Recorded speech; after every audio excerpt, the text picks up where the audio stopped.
సుమన్ టీవీలో మీ personal and business promotions కోసం కింది నెంబర్కి కాంటాక్ట్ చేయండి. నమస్తే, welcome to India's largest digital TV network Suman TV. నేను మీ విక్రమ్ దేశెట్టి. ఉమ్మడి గోదావరి జిల్లాల్లో ఎడతెరిపి లేకుండా కురుస్తున్న వర్షాలతో జనజీవనం దాదాపు స్తంభించే పరిస్థితి మనకు వస్తుంది.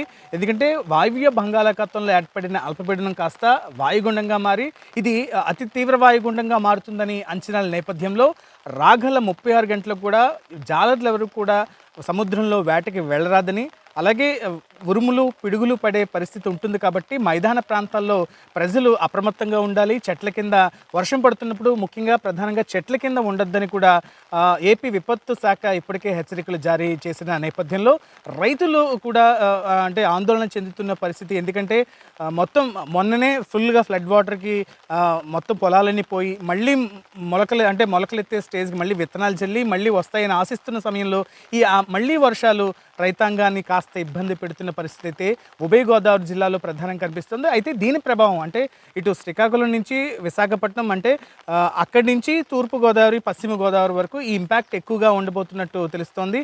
ఇక రేపటి నుంచి అంటే గడిచిన రాబోయే 36 గంటలు కూడా వర్షం పెరిగే సూచన ఉంటుంది, కానీ తగ్గే ప్రభావం అయితే ఉండదన్నట్టు వాతావరణ శాఖ రిపోర్ట్ అయితే చెప్తుంది. ప్రజలు మాత్రం చాలా అప్రమత్తంగా ఉండాల్సిన పరిస్థితి. ఎందుకంటే ఇప్పుడు ఓన్లీ పిడుగులు పడే ఛాన్సెస్ ఎక్కువగా ఉన్నాయి.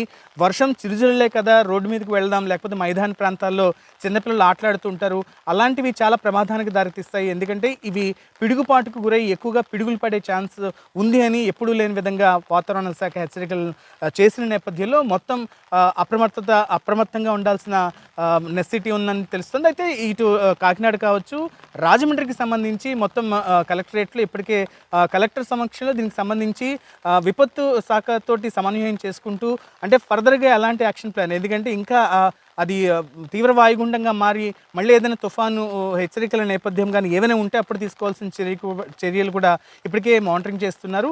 ఇటు కరకట్టల మీద పరిస్థితి కూడా ఇటు రెవెన్యూ డిపార్ట్మెంటు, అటు ఇరిగేషన్ డిపార్ట్మెంటు, మిగతా డిపార్ట్మెంట్లు అన్ని సమన్వయంతో అధికార యంత్రాంగం అయితే పూర్తి స్థాయిలో అప్రమత్తంగా ఉన్నామని చెప్తున్నప్పటికీ ప్రజలు కూడా బయటికి వెళ్ళకూడదు, బయట అంటే మైదాన ప్రాంతాల్లో కావచ్చు చినుకులు పడుతున్నాయి, లేకపోతే చిన్న వర్షమే కాదని బయటికి వెళ్ళే పరిస్థితి ఉండొద్దంటూ కూడా ఇప్పటికే ఏపీ విపత్తు శాఖ హెచ్చరికలు జారీ చేసిన నేపథ్యంలో అప్రమత్తంగా ఉండాల్సిన పరిస్థితి ఎంతైనా ఉంది. కెమెరా పర్సన్ గణేష్తో విక్రమ్ సుమన్ టీవీ, రాజమహేంద్రవరం.